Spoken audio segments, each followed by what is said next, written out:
Steel plant చుట్టూ విశాఖ తీరంలో రాజకీయ కెరటాలు పోటెత్తుతున్నాయి. ఓవైపు కార్మికుల ఆందోళన ఉధృతమవుతూ ఉంటే మరోవైపు అధికార విపక్ష నేతల మధ్య మాటల యుద్ధం మొదలైంది.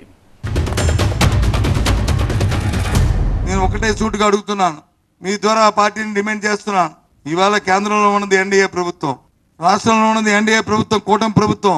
ఆ కూటమి ప్రభుత్వం మీ తాలూకా విధానాన్ని మీరు చెప్పండి. ప్రైవేటీకరణకి వ్యతిరేకమా కాదా?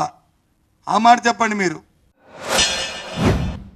మరి వాళ్ళు నిక్కర్లు వేసుకోకముందే తెలుగుదేశం పార్టీ స్టీల్ ప్లాంట్ పట్ల ఎలా ఉంటుందో ఏంటనేది వాజ్పేయి గారు ప్రధానమంత్రిగా ఉండగా, నేను ఎర్రవనాయుడు గారు, ఎంవీఎస్ మూర్తి గారు, మేమందరం ఎంపీలుగా ఉండగా ఆ రోజు డిజిన్వెస్ట్మెంట్ ప్రపోజల్ వస్తేనే చంద్రబాబు నాయుడు గారి చొరవతోటి ఆ రోజు వాజ్పేయి గారిని కలిసి ఆ స్టీల్ ప్లాంట్ ఎట్టి పరిస్థితుల్లో కూడా డిజిన్వెస్ట్మెంట్ ప్రపోజల్ చేయకూడదు, దాన్ని విరమించుకోవాలని ఒత్తిడి తెచ్చి దాన్ని చేసిన ఆ రోజు నుంచి ఈ రోజు వరకు కూడా ఎప్పుడు కూడా స్టీల్ ప్లాంట్ అనేది మాకు ఒక చాలా ప్రయారిటీతో కూడుకున్న అంశం.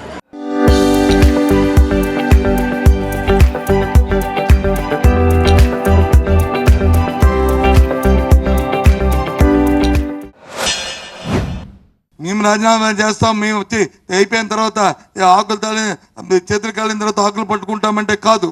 దయచేసి అర్థం చేసుకోండి, ఇది ప్రజా మనోభావాలతో మనం వచ్చి ఆటలు ఆడుకోవడం సమంజసం కాదు. రాజకీయాలకి ఇక్కడ తావులేదు.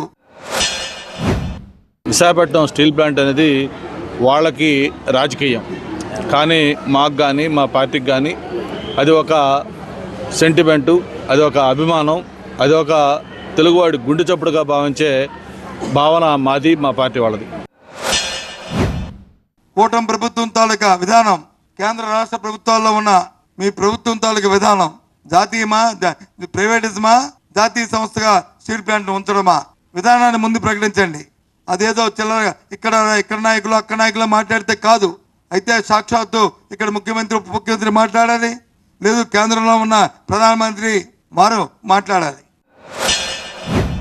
మా వైఖరి మీలాగా అధికారంలో ఉంటే ఒకలాగా, అధికారంలో లేకపోతే ఒకలాగా, ఎలక్షన్ ముందు ఒకలాగా, ఎలక్షన్ అయిపోయిన ఒకలాగా మా వైఖరి ఎప్పుడు మారదు.